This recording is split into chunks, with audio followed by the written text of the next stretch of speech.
É muito agradável contracenar com homens bonitos. Ao longo de sua vida, Angie Dickinson nunca foi estranha ao amor. Como uma das belezas mais cativantes de Hollywood, os homens passaram por sua vida em diferentes momentos. Alguns lhe trouxeram alegria, outros deixaram apenas arrependimentos. No entanto, em meio a esse turbilhão de romances passageiros e casos que faziam manchetes, um homem se destacou dos demais. Hoje, aos 93 anos, com a lucidez que só uma vida plena oferece, Dickinson olha para o passado e confessa quem foi o amor da sua vida. Quem seria esse homem misterioso? Junte-se a nós para descobrir. Origens humildes.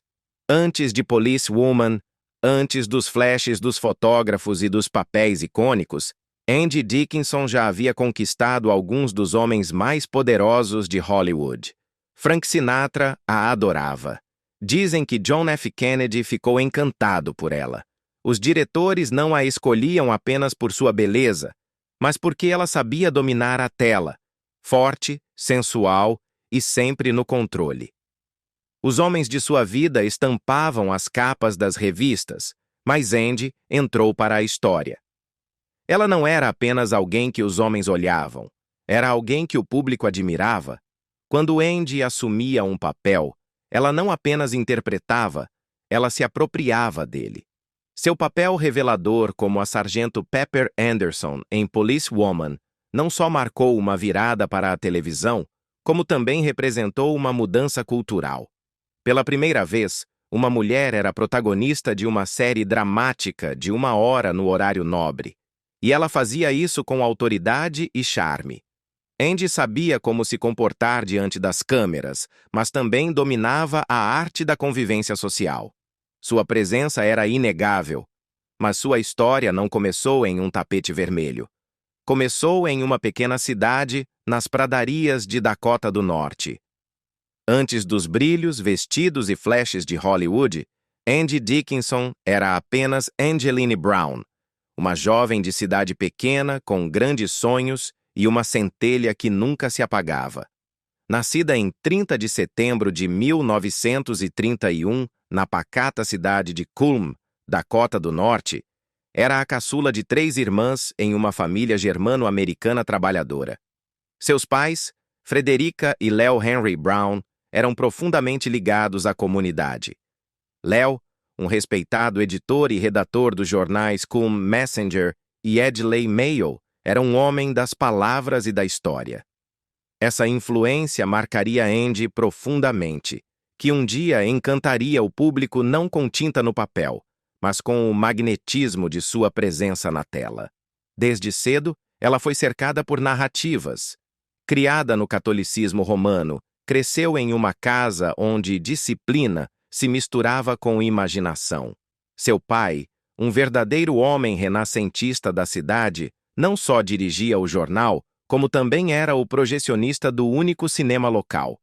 A jovem Angie se encantava com a tela grande, vendo histórias em preto e branco ganharem vida, até que uma tragédia destruiu o cinema em um incêndio. Mas a semente já havia sido plantada. O cinema não era mais apenas entretenimento para ela, era magia. Em 1942, aos 10 anos, a vida de Angie deu uma guinada. A família Brown fez as malas e trocou as planícies tranquilas de Dakota do Norte pelos subúrbios ensolarados do sul da Califórnia. Estabeleceram-se em Burbank, bem perto de Hollywood, embora o glamour da cidade ainda estivesse distante da realidade da jovem Angie. Ela logo provou que era mais do que um rosto bonito. Aos 15 anos, concluiu o ensino médio no Bellarmine Jefferson High School. 1 ano depois de vencer o 6º concurso anual de redação sobre a Declaração de Direitos.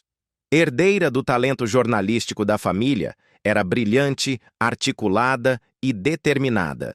Inicialmente destinada a seguir os passos do pai como escritora, ingressou na Immaculate Heart e depois no Glendale Community College, onde se formou em administração em 1954. Durante esse período, trabalhou no Lockheed Air Terminal, hoje Bob Hope Airport. e até mesmo em uma fábrica de peças de reposição. Era um trabalho modesto, mas Andy nunca se considerou superior. Trabalhava duro, aprendia e absorvia tudo ao seu redor. Então, em 1952, Angeline Brown tornou-se Andy Dickinson ao se casar com o jogador de futebol americano Gene Dickinson. Esse nome ficaria com ela mesmo após o fim do casamento. O papel que revelaria Andy Dickinson ao mundo chegou de forma inesperada, como tantas histórias em Hollywood. Andy se inscreveu em um concurso local de Miss América e ficou em segundo lugar. Mas foi o suficiente para chamar a atenção de um olheiro. Essa pequena oportunidade lhe rendeu um papel entre as glamurosas assistentes de palco do The Jimmy durante show. Com sua elegância e charme deslumbrante, ela se destacou até entre outras beldades talentosas. A partir daí, tudo aconteceu rapidamente. Um produtor de TV viu nela algo especial além da beleza, uma presença. Ele a incentivou a seguir carreira como atriz. Andy levou o conselho a sério e mergulhou no ofício com a mente de uma estudante e a alma de uma artista. Logo depois, foi chamada pela NBC e começou a aparecer em programas como The Colgate Comedy Hour e outros shows de variedades. Foi nessa época que conheceu Frank Sinatra, que rapidamente se tornou um de seus amigos mais próximos, aliado e confidente no mundo imprevisível do show business. Ela estreou como atriz na noite de Ano Novo de 1954 em um episódio de Death Valley Days. Um começo modesto, mas que abriria as portas para uma grande carreira.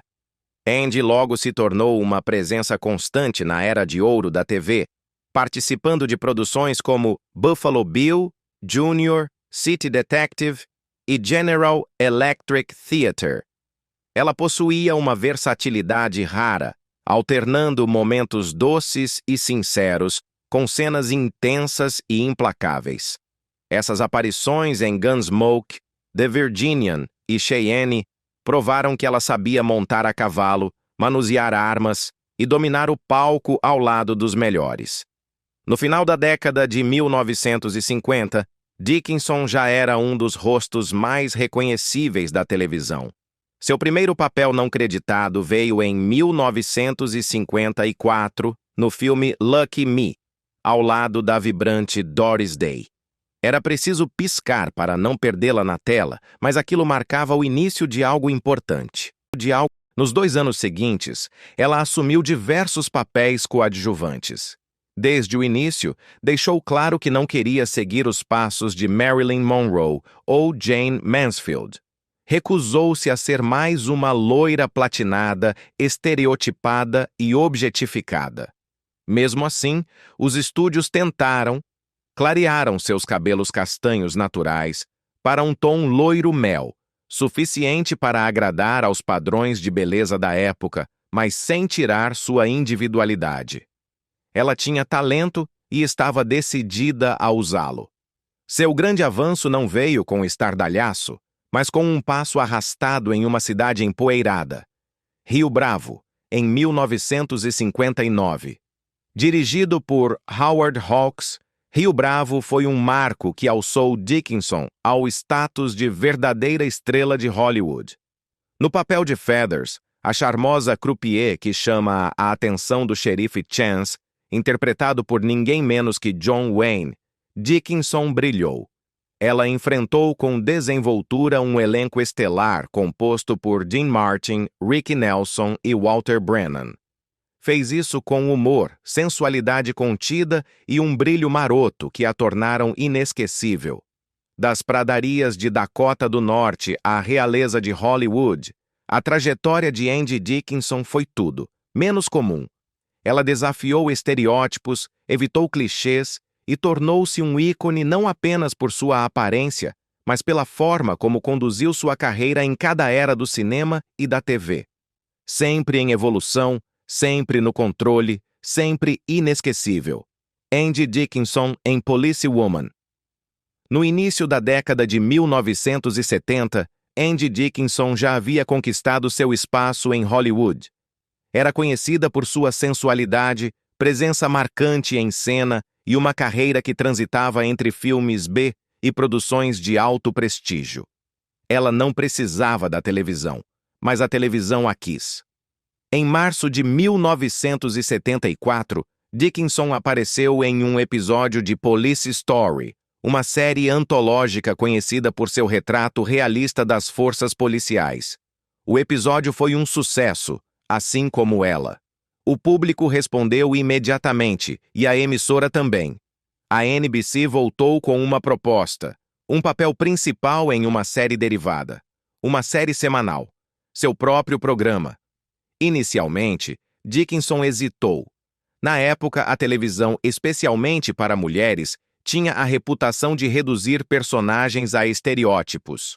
Mas os produtores apresentaram argumentos convincentes. Esse papel seria diferente. Mais importante ainda, colocaria Andy diante de milhões de telespectadores toda semana. Ela aceitou. Policewoman estreou no final daquele ano, com Dickinson no papel da sargento Suzanne Pepper Anderson, integrante da Divisão de Crimes do Departamento de Polícia de Los Angeles. Trabalhando disfarçada, ela usava diferentes disfarces para investigar os cantos mais sombrios da cidade. Earl Holliman interpretava seu superior, o sargento Bill Crowley, ao lado de Charles Dierkop e Ed Bernard, seus colegas investigadores. Desde o início, Dickinson impôs sua autoridade em cena. Ela não fingia ser durona para provar algo.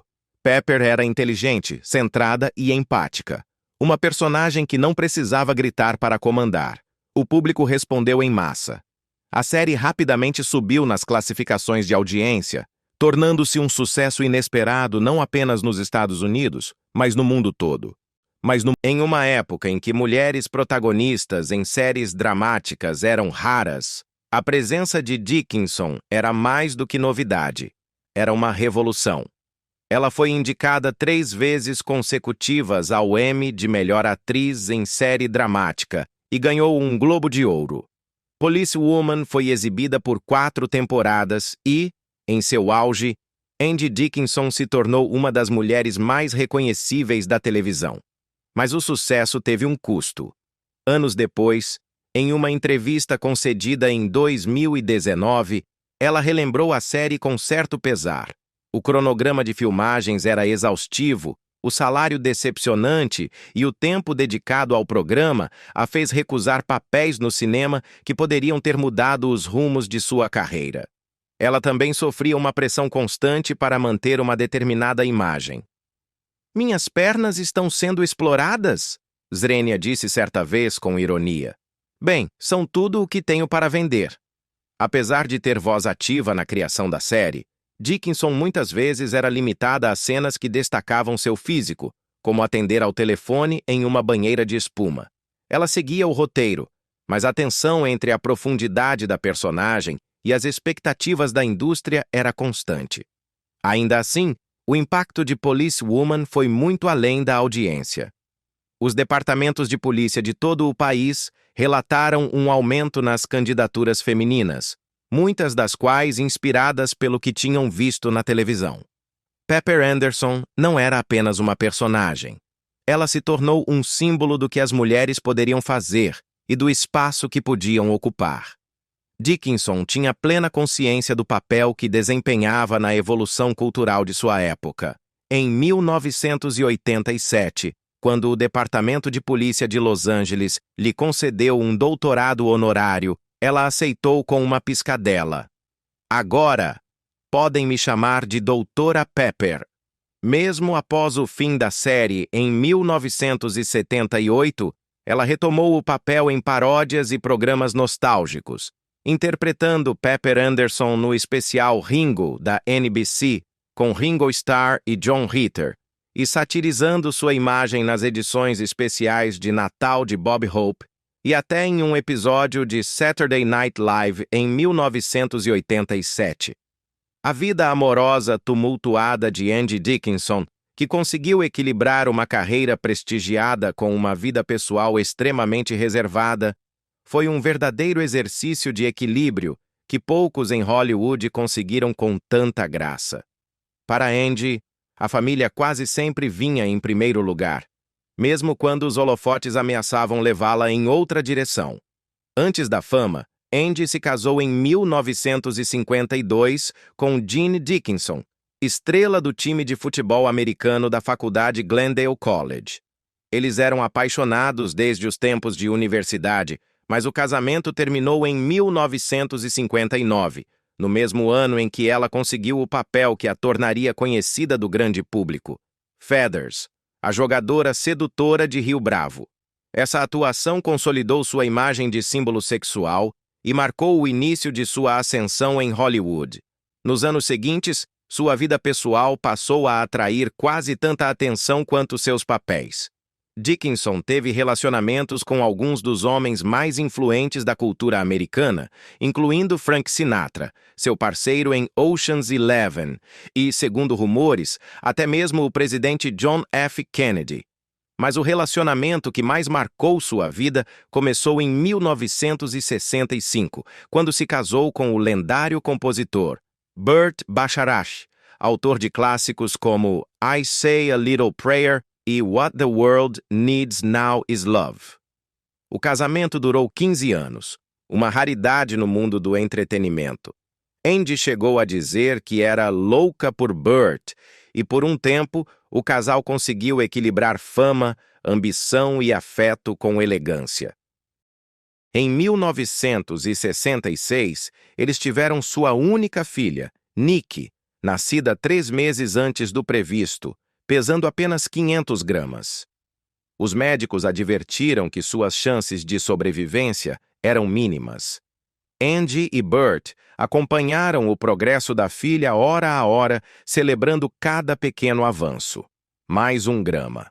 Mais um dia sem crise. Nikki sobreviveu, mas continuou enfrentando dificuldades. Desenvolveu problemas de visão e, mais tarde, foi diagnosticada com a síndrome de Asperger. Essa experiência mudou tudo para Andy. Suas decisões de carreira deixaram de ser apenas sobre roteiros ou papéis de destaque. Elas agora dependiam da proximidade com sua filha. Ela começou a recusar papéis importantes para estar mais presente em casa. Entre eles estava o icônico papel de Hot Lips Houlihan em MASH, que ela recusou por manter distância da filha por tempo demais. Mesmo quando conseguiu o papel em Policewoman, em 1974, Andy impôs limites. Recusava horas extras, preferindo estar em casa a tempo de preparar o jantar para Burt e Nikki. Isso era incomum em uma indústria em que jornadas longas e a fusão entre vida profissional e pessoal eram a norma. Mas para Dickinson, a família não era algo que se encaixava entre um projeto e outro. Era o centro de tudo. Sua decisão de priorizar a família a levou a abrir mão de papéis em superproduções que poderiam tê-la alçado ainda mais alto em Hollywood. Mas ela nunca pareceu se arrepender. Suas escolhas mostram uma mulher que entendia o preço da fama e que escolheu cuidadosamente quando e como pagá-lo. Antes de Policewoman torná-la uma superestrela, Andy Dickinson deixava claro um ponto. Não queria ser mais famosa que seu marido. Mas foi exatamente isso que aconteceu. Enquanto sua carreira decolava no meio dos anos 1970, Burt Bacharach enfrentava dificuldades, profissionalmente, por exemplo, sendo processado por sua colaboradora de longa data, Dionne Warwick, por disputas contratuais. E em casa, as rachaduras também começaram a surgir. Apesar de amar profundamente Burt, Andy admitiu que ela era quem estabelecia os limites. Nada de fins de semana, horas extras ou filmagens noturnas se pudesse evitar. No fim do dia, ia direto para casa preparar o jantar para Burt e Nikki. Seu parceiro de cena e amigo, Earl Holliman, disse claramente: foi difícil para Andy. Ela tentava conciliar uma série de sucesso e um casamento, e a tensão era perceptível. Em 1976, apenas 2 anos após o início de Policewoman, Andy e Burt passaram a viver discretamente separados. O casamento ainda não tinha terminado oficialmente, mas eles não dividiam mais a rotina. Burt ficava na casa de praia em Del Mar, Enquanto Andy permanecia na casa de Beverly Hills com Nick, os amigos achavam o arranjo estranho, mas Andy insistia que funcionava para eles. "Vemos outras pessoas", disse certa vez, "mas ainda me considero casada com Burt. Completamente. Eu o amo. Adoro ele." Esse sentimento de lealdade persistia, mas não impediu o distanciamento. Após 5 anos separados, eles se divorciaram em 1981. Andy se culpava, pelo menos em parte. Dizia que passava tempo demais nos estúdios e que, se os papéis estivessem invertidos, teria ido embora também. Burt acabou se casando com a compositora Carol Bayer Sager. Andy desejou felicidades, reconhecendo que ele precisava de alguém que o compreendesse de um jeito que ela nunca conseguiu por completo. Ainda assim, o vínculo entre eles nunca se rompeu totalmente. Andy manteve fotos dele pela casa, e o amor mútuo por Nick continuou sendo o elo principal entre os dois. Nick era talentosa com a música, assim como o pai. Ela tocava bateria e era curiosa sobre tudo o que envolvia ciência, natureza e o mundo ao seu redor. Em certos aspectos, ela era completamente diferente da mãe. Andy se lembra de que um dia Nick lhe disse que nunca seria tão feminina quanto ela. Apesar de anos de luta contra problemas de visão e a síndrome de Asperger, Nick encontrou sentido em sua vida ao estudar geologia na Universidade Cal Lutheran. Com a ajuda do pai, conseguiu se formar, mas sua visão debilitada a impediu de seguir carreira na área. Em abril de 2012, Nick cometeu suicídio em seu apartamento em Thousand Oaks. Tinha 40 anos. Os detalhes são dilacerantes. Usou um saco plástico e hélio para encerrar sua vida, buscando, como disse mais tarde o porta-voz de Burt, encontrar paz após carregar por tanto tempo um fardo mental e emocional pesado. Ela tirou a própria vida em calma e serenidade, fugindo da destruição causada em seu cérebro pela síndrome de Asperger. Segundo o comunicado, Nick amava as ciências, a era glacial, as chuvas de meteoros, os terremotos, os gatinhos, os pores do sol e o Tahiti. Burt até compôs uma música chamada Nick para ela em 1969, muito antes de entender plenamente suas dificuldades. Sua morte foi um golpe devastador para os dois pais. Para Andy, foi uma dor que nunca desapareceu por completo. Essa perda marcou o fim de um longo e difícil capítulo, de uma vida moldada pela fama, pelo sacrifício e pelo amor silencioso e inabalável de uma mãe que nunca deixou de estar presente. Mesmo tendo passado por uma fase profundamente dolorosa, Andy também viveu momentos de felicidade, especialmente quando se apaixonou profundamente. Quem foi o amor da vida de Andy Dickinson? Ele era o amor de sua vida, mas não o homem com quem ela se casou. Andy Dickinson e Frank Sinatra viveram uma paixão intensa, cheia de idas e vindas, que durou 2 décadas. Apesar da conexão profunda e da afeição mútua, nunca se casaram. Para um amor tão intenso como o deles, alguns obstáculos acabaram impedindo a união. Sinatra, que se casou 4 vezes ao longo da vida, quase seguiu outro caminho ao lado de Dickinson.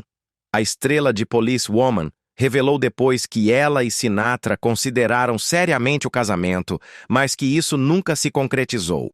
Mesmo descrevendo-o como o amor de sua vida, Dickinson admitiu que havia razões para nunca ter dito sim. A história começou em 1953, quando se conheceram nos bastidores do Colgate Comedy Hour. Na época, Dickinson era casada com seu primeiro marido, Jeannie Dickinson, e Sinatra ainda estava com sua segunda esposa, Ava Gardner. Mas foi amor à primeira vista.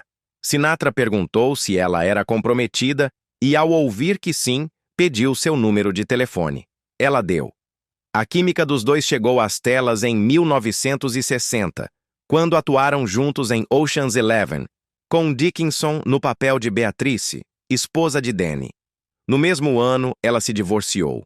A partir dali, ela e Sinatra mantiveram contato, ora de forma romântica, ora como grandes amigos, mas sempre com um vínculo difícil de definir. Em uma entrevista ao Estúdio 10, em 2016, Dickinson falou sobre a relação. Ele foi o homem mais importante da minha vida. Fomos amantes intermitentes por muitos anos. Eles chegaram a falar em casamento em 1964. Mais tarde, em entrevista à Fox News, ela contou: "Conversamos sobre isso.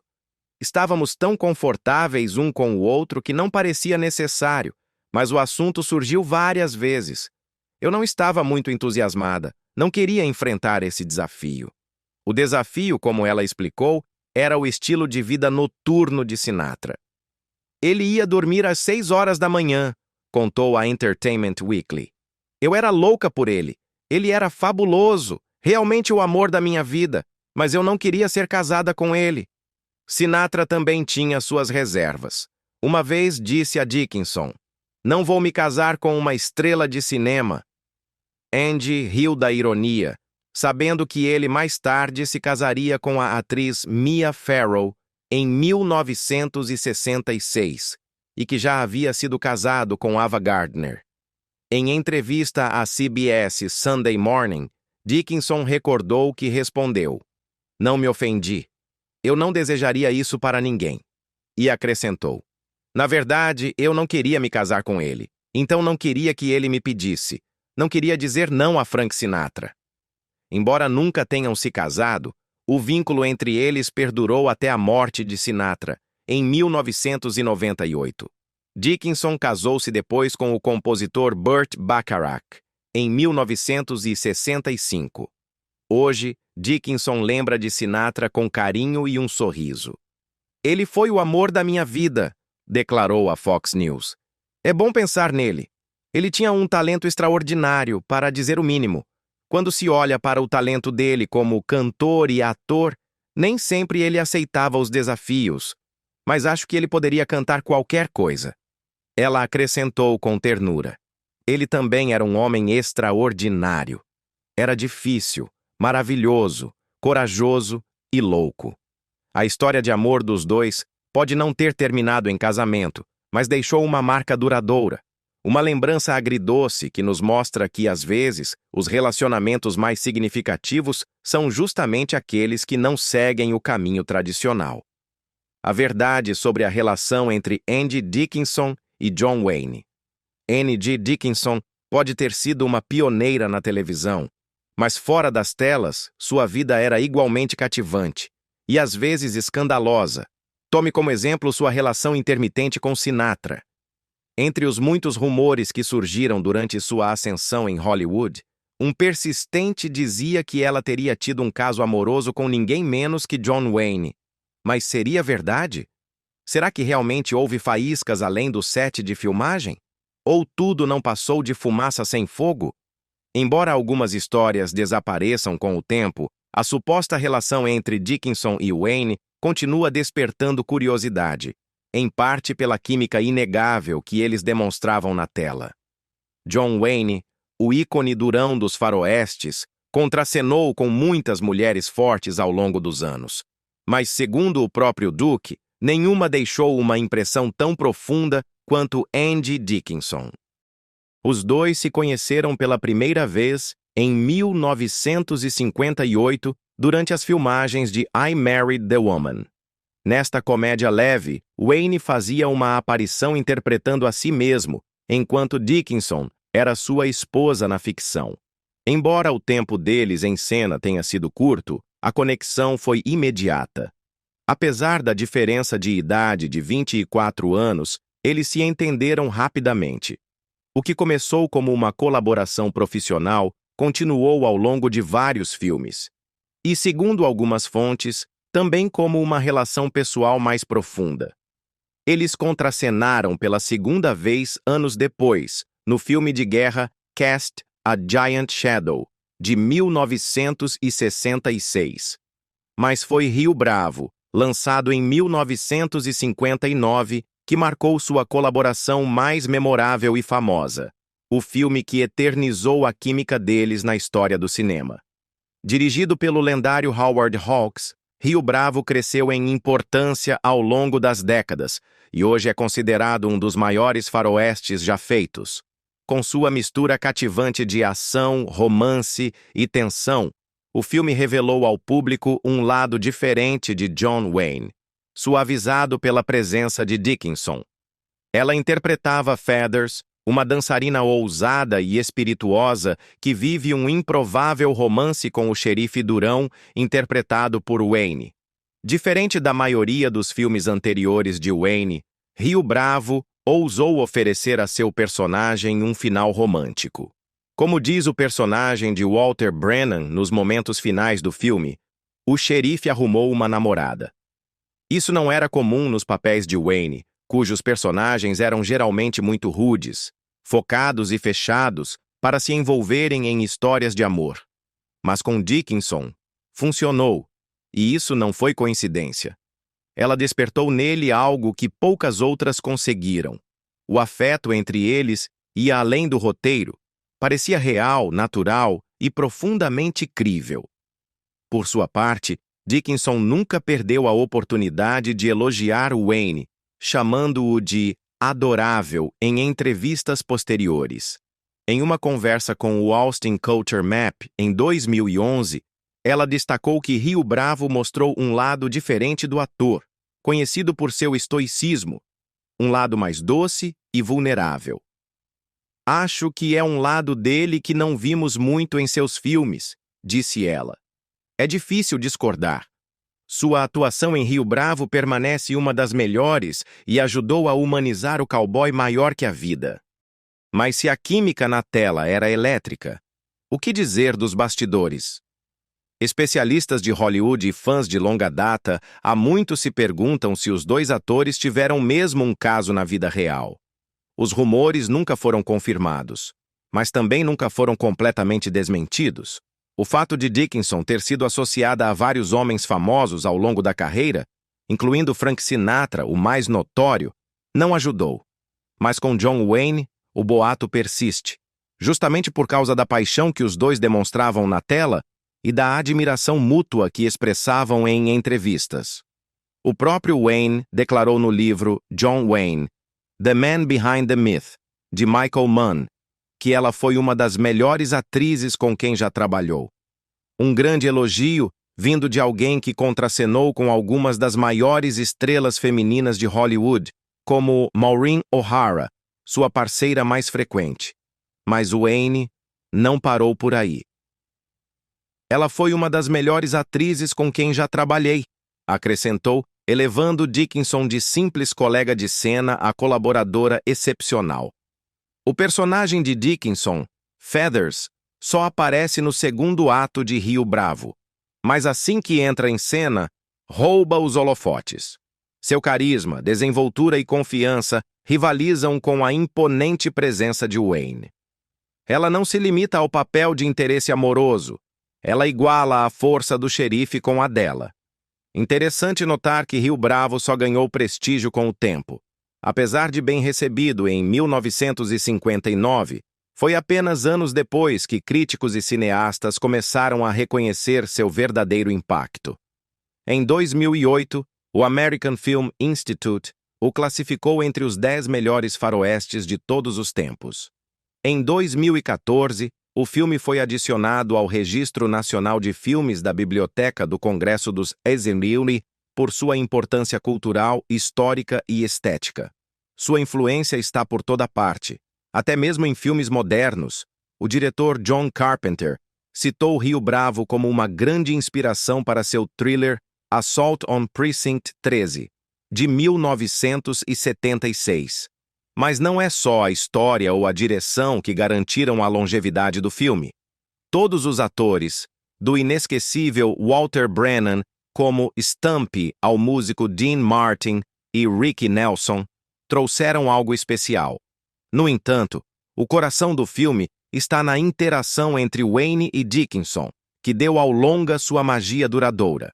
É raro ver um faroeste daquela época unir com tanta elegância o realismo com o romance, e mais raro ainda que esse romance pareça tão vivo. Quanto aos rumores, Nem Dickinson nem Wayne jamais os comentaram abertamente, e talvez isso faça parte do encanto.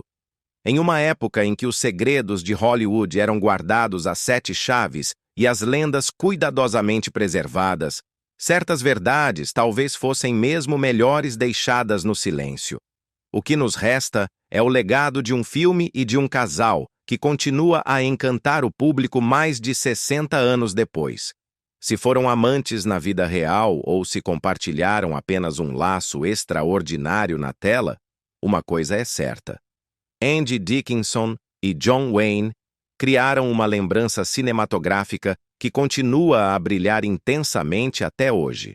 O que você pensa sobre o relacionamento entre Andy Dickinson e Frank Sinatra? Compartilhe sua opinião com a gente nos comentários abaixo. Não se esqueça de curtir, compartilhar e se inscrever no canal para mais histórias como essa. E clique no próximo vídeo que aparece na sua tela. Você com certeza vai gostar.